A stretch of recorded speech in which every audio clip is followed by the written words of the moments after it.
It's been an incredible year. The SpaceX team, I think, is the best space team that has ever been assembled on the face of the Earth by far. And the achievements of the past year demonstrate that. I think to a degree that is mind-blowing. Like what you have achieved over the past year is nothing short of incredible. And one day, we will indeed occupy Mars. So let's go through everything that SpaceX has achieved that you have done. And it's actually going to take a while.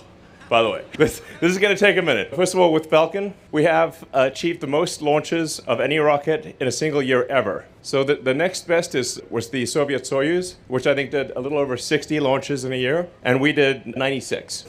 So no other family of orbital class rockets has launched more than 63 times a year. That was Soyuz, and we did 50% more. Falcon Heavy also surpassed, in terms of heavy lift vehicles, the record for Saturn V, which I think did, with 5 launches last year, we exceeded the Saturn V record. So that was pretty incredible on Falcon Heavy. So this gives you a sense in pictures of how incredible that was. For a while there, I'd be posting something, is this like the launch that just happened or the one that is happening? Or because there were 3 launches that happened in the space of a few days. But this is all the launches on one page. And yes, it's really incredible. All made it to orbit, all landed. Just a huge hand for the Falcon team. That was incredible. And 2/3 of the missions were Starlink, but 1/3 were for other customers, for NASA, for other communication satellites. It was a combination of Starlink plus a lot of other missions. So even if you just take the non-Starlink portion of the flights, that was more than any other vehicle last year by a long shot. We launched NASA's Psyche, ESA's Euclid, the X-37B spaceplane, multiple transporter missions. We did missions for OneWeb, Viasat, and we're actually on contract to launch Amazon's Kuiper constellation. And we treat everyone fairly. So and we managed to do 19 flights on a single Falcon 9 booster, which is really incredible, in 3.5 years. So, and that booster did 860 satellites and delivered 260 metric tons to orbit. So it's like, wow. So there's a lot of wows. And it's worth, how long ago was it that we landed a booster? It was actually 8 years ago in December, roughly 8 years ago. And since that time, we've landed 260 times. So 260 landings. It's just like, wow. There were a lot of people that said that it couldn't be done. And then there were a lot of people that said, even if it could be done, it's a dumb idea. That it wouldn't pay off. That it wouldn't make sense. But we've shown that, in fact, it is absolutely the right idea. Reusability is the key to a great future in space. It's essential. We need reusability for rockets, just like we have reusability for cars, for airplanes, for bicycles, for horses. Obviously, reusability is essential. And the fundamental invention that is necessary for humanity to become a multi-planet species is a full and rapidly reusable, reliable rocket. I mean, it's incredible how much has happened in 8 years. I wonder what will things be like 8 years from now. Hopefully I think we will have landed on Mars, and I think we will have sent people to the moon, and maybe if we get lucky, we'll have sent people to Mars within 8 years. The key question, I think, about for civilization is, the key test, perhaps, for civilization is, do we make it through this Fermi great filter of going from a one-planet civilization to a multi-planet civilization? And if we do become a multi-planet civilization, we may go out there to other star systems and discover many long-dead one-planet civilizations. And we don't want to be one of them. That's lame. We don't want to be one of those lame one-planet civilizations. But I think we should always regard civilization as fragile, as not a situation where there is an inevitable upward trajectory. I mean, I read a lot about history, and if you read history, you see that civilizations are anything but permanent. Many civilizations have risen and fallen over the years, over the centuries and millennia. And eventually the sun will expand, boil the oceans, and destroy all life on Earth. Now, admittedly, that's, several hundred million years in the future, but it's only about maybe 10 or 20% of the existence of Earth itself. If Earth is 4.5 billion years old, then another 20% longer, and intelligent life would not have evolved. Because it's taken us a long time to get to this point. That's really the key test. Do we become a self-sustaining multi-planet civilization while civilization still exists, or don't we? I think that's really the key question. I think we've got a good chance, but it's not a sure thing. That's why time is of the essence. I think we want to make Mars self-sustaining as quickly as possible. It's not just a question of getting people to Mars, but it's getting enough tonnage and equipment to Mars to enable Mars to be self-sustaining. The key test being that if the resupply ships from Earth stop coming for any reason, does Mars die out or does it continue? That's really the fundamental threshold to pass the Fermi paradox great filter. And the Fermi paradox is, where are the aliens? You know, if life is common, if intelligent life is common, shouldn't we see a lot of evidence of it? Now, I get asked a lot about, aliens, actually. And I usually say I am one. Well, actually, I used to be, according to, Homeland Security. It's an alien registration card, literally. I was like, okay. But the truth is, I actually have not seen any evidence of aliens, which I think is maybe a bit more troubling than if I had. I have not seen any, and I'd be on it, and you can pretty much guarantee that I would post about it instantly. Okay? I was like, yep, we got one. This is a spaceship for sure. But I have not seen anything.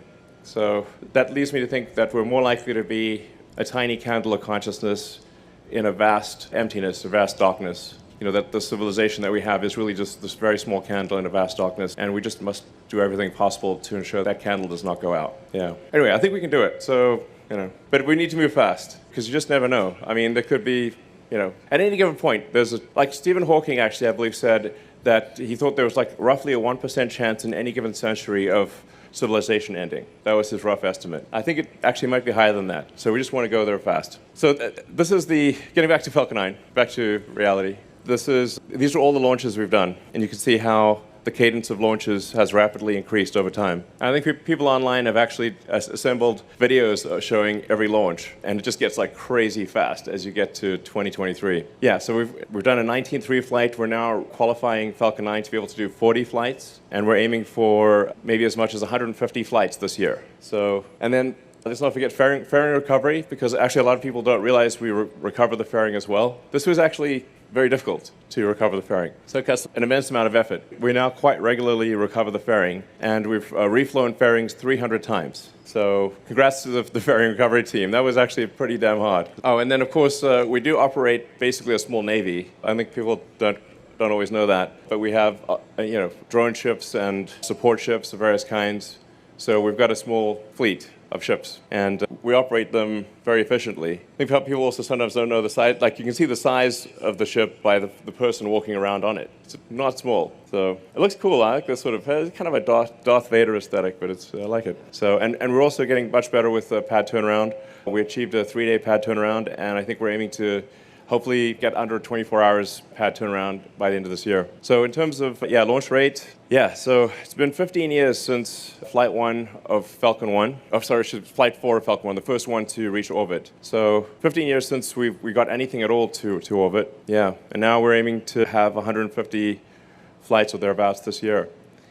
So they're big rockets at this point. Falcon 1 is a little rocket. In fact, when I see Falcon 1 right now, I was like, man, I think I'd probably tuck that under my arm and just take it home with me. It was like launch it in the backyard or something. It looks so cute. But at the time, Falcon 1 did seem like it was extremely difficult. It took us 4 flights to reach orbit, and it did seem kind of big at the time, but now it's like a look adorable thing. Yeah. So I think the most profound metric, or the metric that really describes the magnitude of what SpaceX achieved in 2023 is the mass to orbit number. So, and you can see the incredible change just year over year. So 2021, we're slightly below rest of world. 22, we, I think, roughly doubled what the rest of the world did. And last year, we were 80% of all mass to orbit. So when rest of the world, we mean like the rest of US industry, Europe, India, China, Japan, everyone. So there's not a lot of industries where a company is doing like 80% of everything. And then what's really mind-boggling is that number should increase by 50% this year. So I guess on the order of like 90% of all mass to orbit, not counting Starship. So as we start launching Starship is like roughly 100 tons to orbit with every flight. There's a path to getting Starship to do over 200 tons with full reusability. So 200 tons to useful orbit with full reusability. And it's really an incredible amount. 1,200 tons of useful load to orbit last year. Yeah, that's just astounding. So I think that really deserves a round of applause. Like wow, I mean, that's the most mind-blowing, and the rate of increase is just astonishing. Now, these numbers will actually look very small in the future. In order to build a city on Mars, we'll need to be kind of in the million-ton to orbit range. So maybe a little higher, ideally a little higher, but sort of, if you just try to get things to the right order of magnitude, like not trying to get to an exact number, but try to get the order of magnitude right. I think it's on the order, it's roughly 1 million tons to Earth orbit. That'll get you roughly 200,000 tons to the surface of Mars. So roughly, approximately 20% of whatever you get to Earth orbit, you can get to the surface of Mars. And figure like maybe we need at least 1 million tons of useful load to the surface of Mars for it to become self-sustaining. That self-sustaining threshold is actually a very tough threshold to meet, because even if you're missing a tiny thing, then eventually that Mars will die out. So you've got to be able to not just build, for example, computer chips, but you need to be able to build computer chip factories. Because if you can't build computer chip factories, the factory that you do build will eventually break down, and then you will have no chips. And then that's it. It's kind of like a long sea voyage where if you're just missing vitamin C, yeah, you'll cruise on for a while, but then, your teeth will fall out and you'll die. That was a real problem in the old days. Anyway, it's quite a high threshold. And like Mars is a fixer-upper of a planet. It needs some work. So it's not like you can just run around outdoors and fish or live off the land. You can't live off the land on Mars. So it's really quite a lot of work that's required to make that work. So Dragon, an amazing amount of progress with Dragon and an incredible track record of success. So as of last year, the Dragon's fleet time on orbit exceeded the space shuttle fleet. So we had a cumulative over 1,300 days of time on orbit as of last year. So that's pretty mind-boggling that Dragon has now had more days in orbit than the entire space shuttle fleet. It's like, wow. So yeah, and Dragon has visited the space station more times than the space shuttle as well. So this is an incredible achievement by the Dragon team. So once again, as I was saying, this really has been an incredible, maybe the best year in the company's history. I mean, it was the best year in the company's history, actually. So there's a lot of great things to go through. And I'm not one who gives out false praise. So it's really mind-boggling what you've achieved. All of the missions last year used a flight-proven Dragon. So these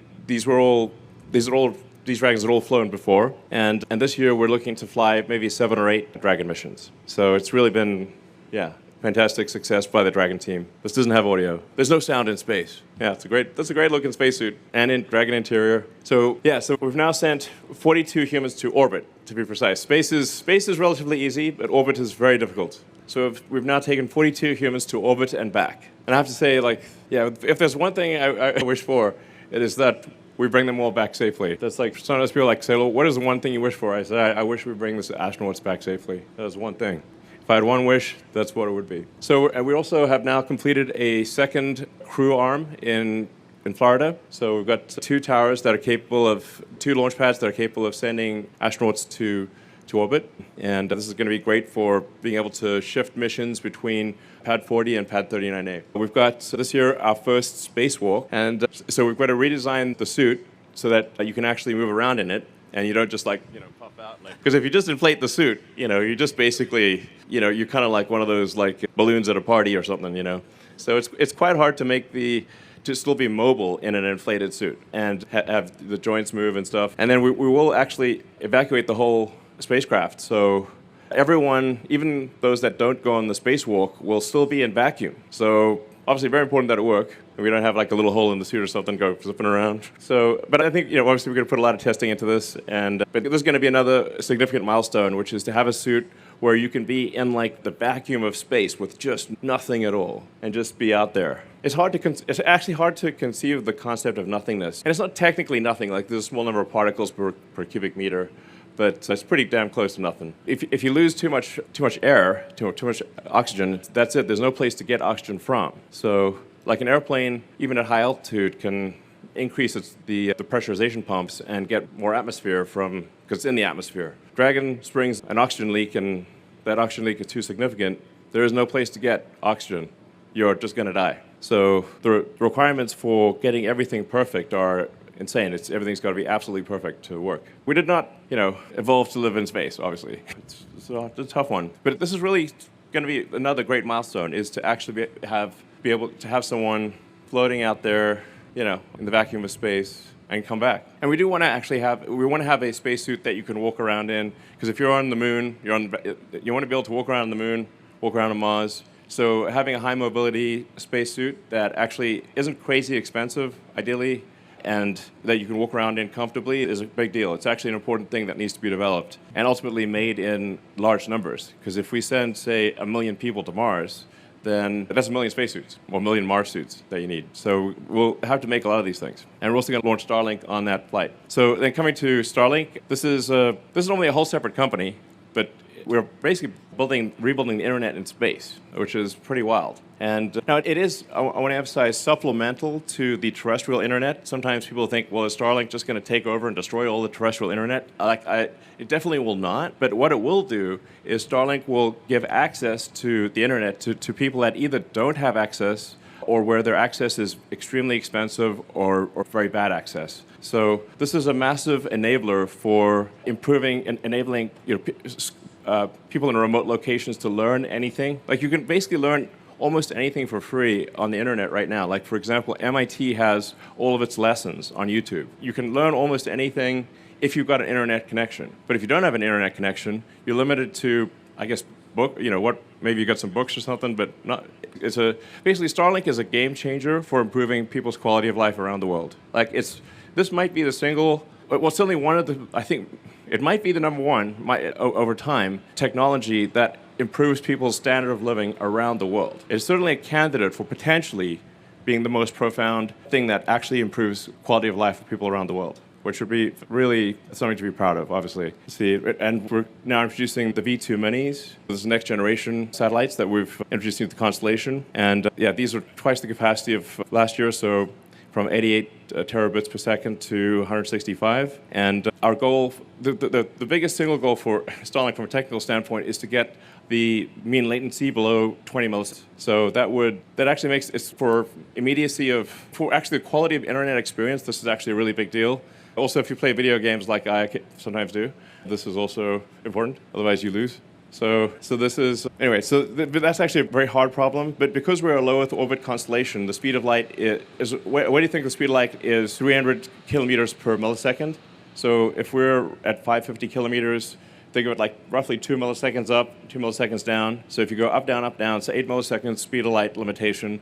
And then almost everything else we can actually address. Like, we can't go faster than the speed of light yet, but probably ever. But we can get the rest of the time, I think, below 10 milliseconds. And so then basically it'll be more responsive than ground internet in most cases, which is really what we're after here. So this is really amazing work. We also have now launched the Argon Hall thrusters, which are very low cost and use argon, which is plentiful. So we've gone from using krypton, which is not that rare. I mean, if Superman did come here, I'd be like, you can get some krypton, and squirt gun or something like that. And okay, now what? Krypton is a noble gas that is, it's moderately rare, but we would actually be using a huge percentage of the world's krypton if we were launching that with the Gen 2 satellites. And so we moved to argon. And argon is actually extremely plentiful. In fact, right now you are breathing approximately 1% argon. So argon there's a lot of argon. But this is really I think the first significant argon Hall thruster, and certainly by far the most cost efficient and most power efficient. And it was a really great job by the Starlink team to create this thruster. And many other upgrades to then there's the in-space laser stuff. I mean, so this is by far, I think we've now sent at least 1,000 times more data, maybe 10,000 times more data over laser links in space than any other system before. I think we'll soon be like 1 million times more data transferred, maybe more than that, through the Starlink laser interconnects between the satellites. So we now have 9,000 active space lasers. So sort of vaguely reminds me of Dr. Evil, lasers from space. Actually, well, I guess I made that joke a long time ago. It's like Dragon does have LiDAR. It has like a laser for, docking with the space station. So it's like dragons with lasers. I mean, like, that'd be better than sharks with lasers. And each laser link is capable of 100 gigabits per second, and we're looking to increase that. So let's see. This is animation of all the places where Starlink is active. So obviously, a lot of the Starlink activations depend on country approvals. So as we are able to get a country approval, then you see rapid adoption within a country. And hopefully we'll get most of the rest of the countries will get the approval hopefully this year. And we'll be able to go almost worldwide. Some countries are probably unlikely to approve our system, but most countries we think we should be able to get to. And our goal this year is to activate service in more than half of the world's population. So that'd be fantastic. But I do want to emphasize, because we're all going to put this presentation online, it's supplemental to terrestrial internet. It does not replace it. It is Starlink it does really well for like low population density areas, but it is really not going to be competitive in high density cities, or it's really low density situations, which is really where the need is. So anyway, it works well with other internet providers, is what I'm saying. Then we've got community gateways. I'm told this is a town called Unalaska. It's a real place. So we're a lot more gateways down. As we increase the number of gateways, that improves latency. We've now shipped our next-gen hardware. That's version 4 of the user terminal. So it allows us to lower the cost of Starlink. And we'll be introducing the Starlink Mini later this year, which can fit in a backpack. So that'll be pretty cool for anyone who wants a very portable Starlink. And then we just opened our Starlink factory in Bastrop, Texas. So that's just a little, about 20 minutes away from Austin. And this is going to be, yeah. I guess some of you guys are part of that. Yeah. In general, we're going to have like a massive round of applause for Starlink. That is for sure, because there's like the achievement level there is amazing. Actually, let's just have a massive round of applause. It's like, goddamn, yeah. Sorry, it's hard to clap with this thing. Yeah, the Starlink achievements are really mind-blowing. So it's like the Starlink system is an anomaly in the matrix. And then we also just recently launched our first direct-to-cell satellites, and we were able to send text messages directly from a phone to the satellite and then back down again. So we did intentionally misspell these things, by the way. So although actually when I first saw it, I was like, is this real? But it turns out it is in fact real. This is, some Dogecoin jokes, basically. So yeah, and anyway, so it's kind of amazing that you can actually close the link between a phone in your hand and a satellite that's hundreds of miles away. And the satellite can hear the tiny signal that your phone is outputting, which is like such a faint whisper, it's ridiculous. But it can actually somehow hear that faint whisper and be able to communicate with a phone is, I think, it's one of those things like, I wasn't sure, is that actually physically possible? But it is. Now, I do want to emphasize this is also not a competitor to phone companies. This is something that will be supplemental, so it's going to be very helpful for remote areas where there's no cell connectivity, or once in a while within a city, if there is a place that has no connectivity within a city, then Starlink will be able to communicate with phones. But I think it's something on the order of 7 megabits per second within a cell, and the cells are hundreds of square miles or kilometers in size. So it's good for text messages. You could technically do video if you're the only one, or if there's only a few people in that cell, like if you're in the middle of the Pacific or something like that, but it is something that is going to be very helpful and will, I think, save lives of people. If somebody's sort of hiking in a remote region and they get lost, well, now their phone could actually work, and I think it will actually save a lot of lives, which is cool. And then we have 7 announced partnerships. So we've got T-Mobile in the US, Rogers in Canada, Optus in Australia, One New Zealand, Salt in Switzerland, KDDI in Japan, and Entel in Chile and Peru. And we expect to announce a number of other telco partnerships this year. So this is definitely something where we're, again, in partnership with telcos. I just basically don't want telcos to get really mad at us. That's what I'm saying. We want to support the telcos. And then, of course, this is slowed down a little. But that first launch did take a while to get off the pad. When that took off, I was like, wow, I can't believe it took off.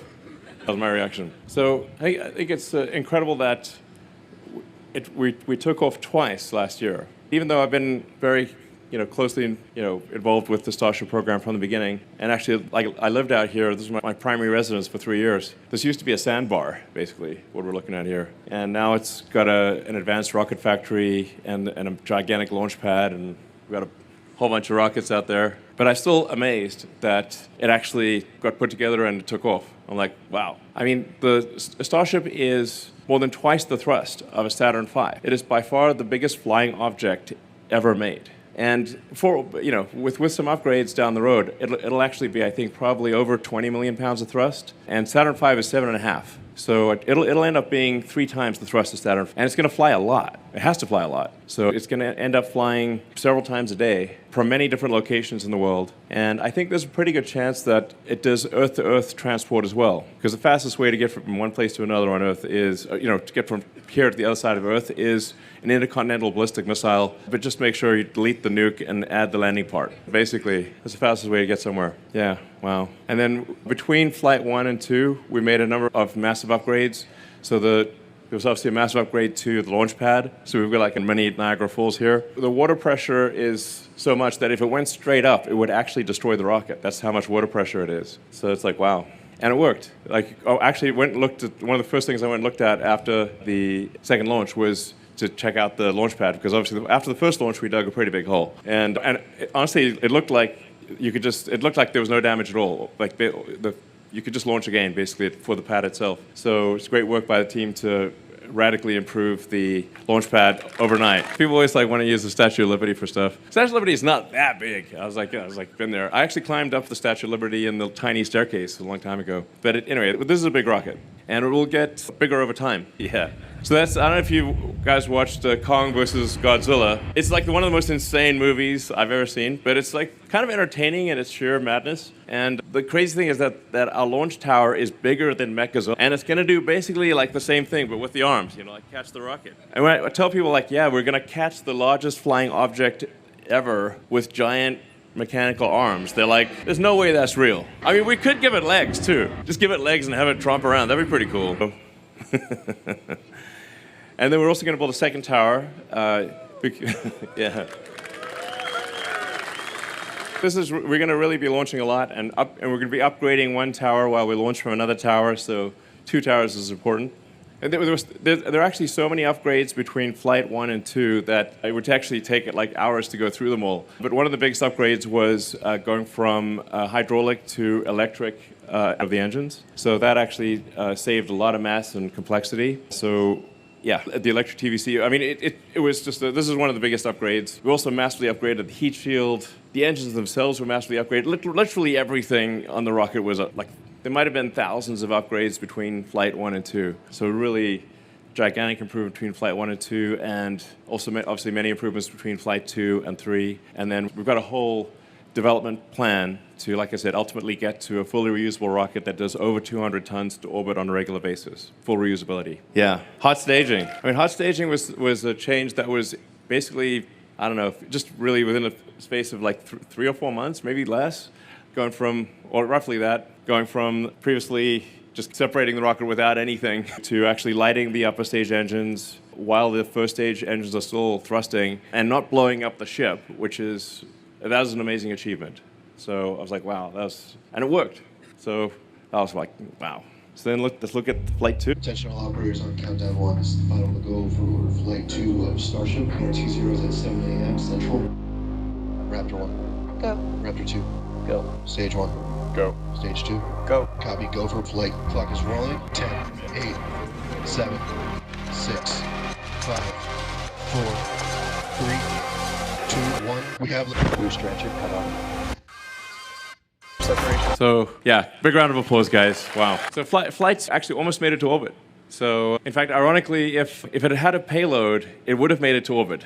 Because the reason that it actually didn't quite make it to orbit was we vented the liquid oxygen, and the liquid oxygen ultimately led to fire and an explosion. We wanted to vent the liquid oxygen because we normally wouldn't have that liquid oxygen if we had a payload. So ironically, if it had a payload, it would have reached orbit. And so I think we've got a really good shot of reaching orbit with Flight 3, and then a rapid cadence to achieve full and rapid reusability. And I mean, the mind-blowing thing is, there is an actual path that we are on to make life multiplanetary. Can you friggin' believe that? What? We just got to get it done before civilization ends. But I think it's going to happen. Yeah, right here. So anyway, so in terms of getting there, we obviously want to accelerate the production and testing, get to a high cadence.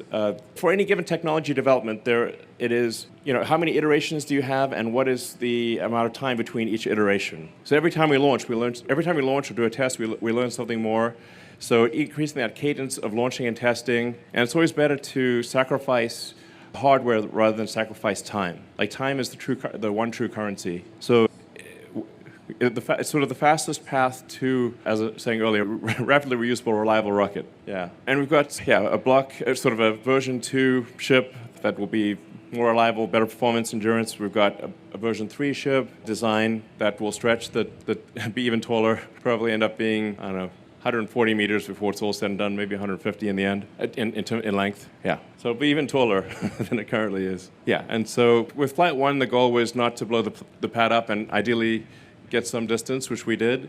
With Flight 2, it was to get past staging So we achieved the goal of getting past staging and almost to orbit. And then flight 3, we want to get to orbit, and we want to do an in-space engine burn from the header tank and prove that we can reliably deorbit. We want to do a tipping point header domain propellant transfer. This is important for the NASA Artemis program. And we want to also demonstrate the payload door for the sort of PEZ dispenser for delivering the Starlink, the V2 non-mini, actually probably V3 technically, but the really giant satellites to orbit. Yeah. So, like I said, the mass orbit ultimately of Starship will be, over time, I think millions of tons to orbit. So compared to present day mass to orbit, it'll be more than 1,000 times, more than 1,000 times greater than mass to orbit currently. That's what it will be eventually, or it needs to be. So we also want to demonstrate on-orbit refilling. This is very important for the NASA Artemis program. So we're very proud to be part of the NASA Artemis program. I'm always incredibly grateful to NASA for their support and for trusting us to take astronauts to orbit, to take cargo to the space station, and to be an integral part of getting astronauts back to the moon. One of the other questions I get a lot is, did we really go to the moon? I've gotten that from a lot of people, and I'm like, yes, we went to the moon. More than once, in fact. But the crazy thing is that it's been over half a century since we last went to the moon. So, I think maybe that's what causes people to be skeptical. Like, how come we can't go to the moon now? It was 66 years from the first controlled powered flight of the Wright brothers in 1903 to landing on the moon in 69. So only 66 years. 50 years have passed since we last went to the moon. But now we're going to go back there, and we're going to go back there soon. And we're not going to just go, I think, the next step, I think, is to build a moon base, like Moon Base Alpha. Make sci-fi real, not to remove the fi part of sci-fi. But in order to go and land on the moon, one of the technical challenges we have to solve is orbital refilling, where the starships dock on orbit and transfer propellant. Now, we've gotten very good at docking because we dock with Dragon to the space station, which is actually more complicated than docking with our own spacecraft. So we have a lot of expertise in docking, so I'm confident we will solve this. And we just ideally want to solve it, hopefully by the end of this year, but certainly by next year. And that's a big deal. This is one of the fundamental technologies that's necessary to build a city on Mars and to have a moon base. And then, we'll also be launching some very big satellites, world's biggest PEZ dispenser. And we do hope to do this by the end of this year. And then, more about the NASA Human Landing System. So, as I said, we're extremely grateful to NASA for entrusting us with a fundamental part of the Artemis program. We want to make sure we do a great job for NASA, and really we are a very fundamental part of the Artemis program. So if we do not succeed, which we will, but in order for the Artemis program to succeed, we must succeed with Starship. And like I said, we actually want to far exceed what NASA has asked us to do.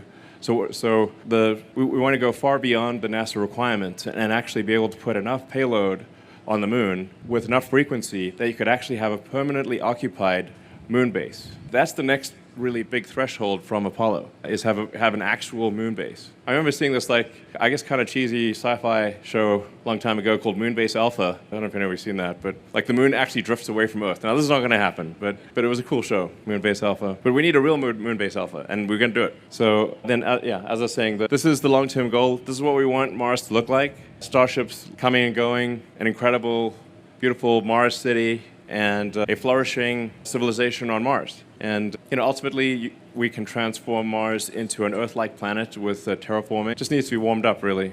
And then it could be ultimately an Earth-like planet, and we could bring the life from Earth. We could extend life from Earth to Mars. And really, it has to be humans, because it's not going to be the dolphins. But we can bring all the creatures with us, and we can ensure that life on Earth continues on Mars, even after Earth becomes unlivable in the distant future. So anyway, I'll go into questions.